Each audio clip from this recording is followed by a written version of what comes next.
இந்த கிராமத்துல ஒருத்தர் பலூன் வித்துட்டு வராரு. அந்த ஊர்ல உள்ள எல்லா பசங்களும் அவர் வர்றதுக்காக ரொம்ப வெயிட் பண்றாங்க. அங்க இருக்க எல்லா பசங்களும் பலூன் வாங்கிட்டு போனதுக்கு அப்புறம் ஒரு சின்ன பையன் அவர்கிட்ட வந்து இந்த கிரீன் கலர் பலூன் எவ்வளவுன்னு கேக்குறான். அதுக்கு அவரு 5 ரூபான்னு சொல்றாரு.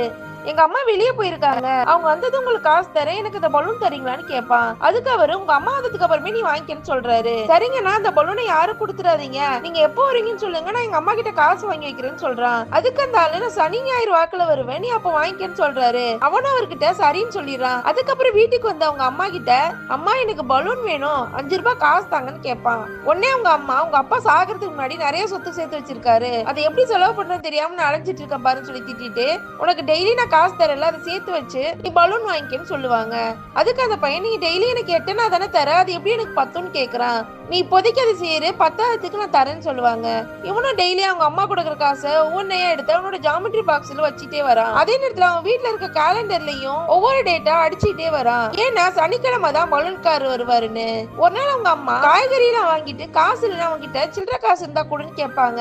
அதுக்கு அந்த பையன் நான் தரமாட்டேன் பலூன் வாங்கன்னு சொல்லி அழுவான். உடனே அந்த அம்மா அவனை போட்டு அடிச்சுட்டு அவங்க கிட்ட இருக்க காசை புடுங்கிட்டு போய் காய்கறிக்காரங்கிட்ட கொடுத்துறாங்க.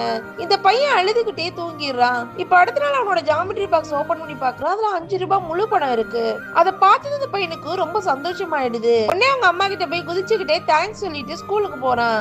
இப்ப வீட்டுக்கு வரான். அப்ப எதையும் தேடிட்டே இருக்கான். அவங்க அம்மா என்னடா தேடுன்னு கேக்குறாங்க. அம்மா நான் வச்சிருந்த 5 ரூபாய் பணத்தை காணும்னு சொல்லி அழுதுட்டே கேக்குறான். சரி நீ போய் யூனிஃபார்ம் மாத்திட்டு வந்து தேடுன்னு சொல்றாங்க. ஆனா அவன் அவங்க சொல்றது கேட்காம மறுபடியும் ஸ்கூல் வரைக்கும் நடந்து போயிட்டு வரான். அவன் சோகமா அழுதுகிட்டே இருக்கான் அந்த 5 ரூபாய் பணத்தை காணும்னு. உடனே அந்த அம்மா அவங்க கிட்ட இருந்து ஒரு 5 ரூபாய் நோட்டை தூக்கி போட்டு இங்க பாரு அவன் 5 ரூபாய் இங்க இருக்கு, இங்க போட்டு எங்க தேடுன்னு சொல்றாங்க. உடனே அந்த பையன் அந்த 5 ரூபாய் எடுத்துட்டு இங்கேயாம இருந்துச்சு, இதை பார்க்கவே இல்லையே அப்படின்னு சொல்றான். இப்ப சனிக்கிழமை வந்துடுது. அந்த பலூன்காரு வர்றாரு. உடனே அந்த பையன் ஊர் எல்லையிலேயே போய் நின்று அந்த பலூனை வாங்குறான். டேய் உனக்கு என்ன பலூன் வேணும்னு கேக்குறாரு. எனக்கு அந்த பச்சை பலூன் வேணும்னு சொல்றான். சரி 6 ரூபாய் கொடுன்னு கேக்குறாரு. அவன் போனவன் நீங்க 5 ரூபாய் தானே சொன்னீங்கன்னு கேட்பான். ஆமாண்டா உங்க ஊர் எவ்வளவு தூரம் இருக்கு, 6 ரூபாய் தான் வாங்கிக்கலன்னா போன்னு சொல்றாரு. அந்த பையன் அண்ணா ப்ளீஸ் எனக்கு அந்த பலூன் கொடுங்க, நான் உங்களுக்கு அடுத்த வாரம் கண்டிப்பா 1 ரூபாய் தந்துறேன்னு சொல்றான். சரின்னு சொல்லிட்டு அவர் அந்த பலூனை அவனுக்கு கொடுத்துறாரு. அந்த பலூனை வாங்கிட்டு சந்தோஷமா வீட்டுக்கு போறான். போற வழியில ஒரு வரப்புல தடுக்கி கீழே விழுந்துடுறான். அப்ப அந்த பலூன் வெடிச்சு.